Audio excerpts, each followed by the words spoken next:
In the previous video, we were discussing about the port numbers. That is one of the services that is addressing. We also discussed about the IP address as well.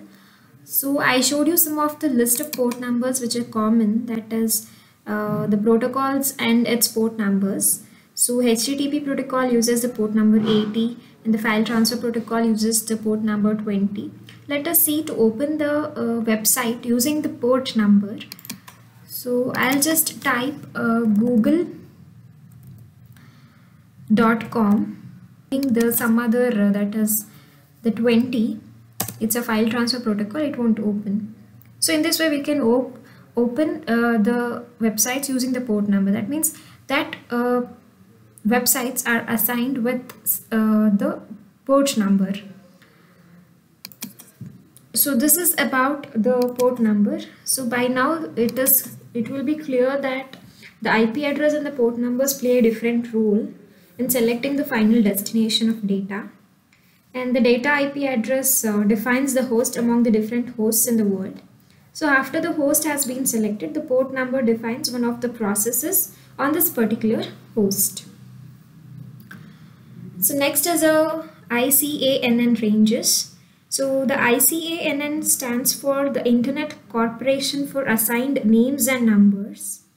It's a non-profit organization. Okay, has divided the port numbers into 3 ranges. As I told you earlier, it is an integer between 0 to 65,535. So the port, we have 3 categories there. The first one is well-known ports. It's a ports ranging from 0 to 1023. So it is assigned and controlled by the ICANN only. The next part is the registered ports. The ports ranging from 1024 to 49,151 are not assigned or controlled by ICANN. The next are the dynamic ports.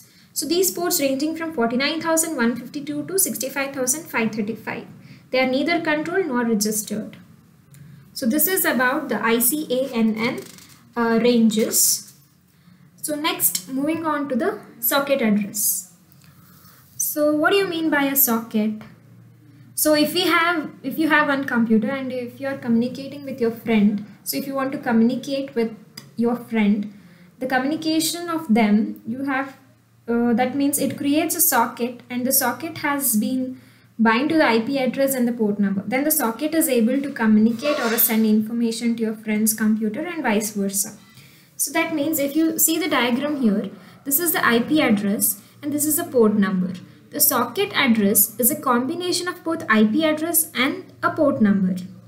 Okay, then only you will call it as a socket address. The next is a encapsulation and decapsulation. So in order to send the message from one process to another, the transport layer encapsulates and decapsulates the messages. Encapsulation is done at the sender side. Decapsulation is done at the receiver side. The message is sent to the transport layer along with the pair of socket address and the other information. The transport layer attaches the header to the message, which we will call it as a payload. So here the message we have, that is from the sender, this is the receiver. That message is transferred to the transport layer, and this is the header which is attached to that of the message. So we call it as a packet, segment, datagram, or the payload. At the receiver side, the header is dropped and delivers a message to the process running at the application layer. So if you want to know more information about the encapsulation and decapsulation, we have an interesting video which is present in this link. Please go through this link. The next concept is multiplexing and demultiplexing. So as we all know, multiplexing is the form that is from many to one, and demultiplexing is the one to many. So the diagram shows the communication between the client and the server. The process, that is P1, that is the process P1, P2, P3 are running at the client side. The processes P1 and P3 sends a request corresponding to the server process running in a server.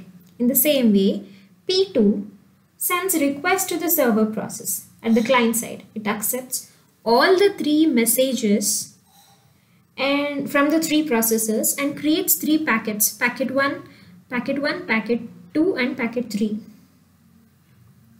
Hence, it acts as a multiplexer since it uses same logical channel. And when it is coming at the server side, the job is demultiplexing here. So this is about the multiplexing and demultiplexing of in the transport layer. The next concept is a flow control. The flow control is the management of data flow between the computers or the devices or between the nodes in a network so that the data can be handled at an efficient pace. So there are two types of delivery. So one is a pushing and the pulling. You can see the diagram over here.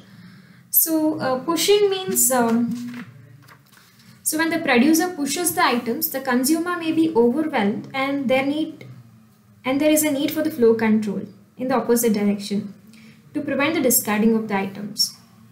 So when the consumer pulls the items, it requires them when it is ready. In this case, there is no need for the flow control. So this is about the pushing and pulling of the with that of the producer and the consumer. The next is how this flow control is done. What is this done in the transport layer? So in the diagram, it shows the flow control of the transport layer. The sending and the receiving transport layer has both the producer and the consumer. See, this is the transport layer. It has both the consumer and the producer. So if you see the diagram, the sender is sending the messages to the receiver. The application layer producer will push the message to the consumer of the transport layer, and again the packets are pushed to the receiver side, and the producer will send the messages to the application layer. In here the messages are pulled. Along with the feedback, we have the flow control. So how this flow control is done? This flow control can be implemented in several ways. One of the main solution is using just the buffers. So one buffer will be using at the sender side and one more buffer will be using at the receiver side. So a buffer is nothing but a buffer is a set of memory locations that can hold the packets at the sender and the receiver side. So when the buffer is full, it informs the corresponding layer to stop sending the messages. When there is some vacancies, it informs that it can pass messages again. The next concept is error control, one of the services. So the error control, how the errors are detected, how the errors are corrected when there is a flow of packets over an internet. So it does the job of detecting and discarding the corrupted packets, keeping track of lost and discarded packets and resending them, recognizing duplicate packets and discarding them, buffering out of order packets until the missing packets arrive.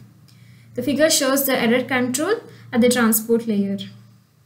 So these are all the functions of the error controlling which is done.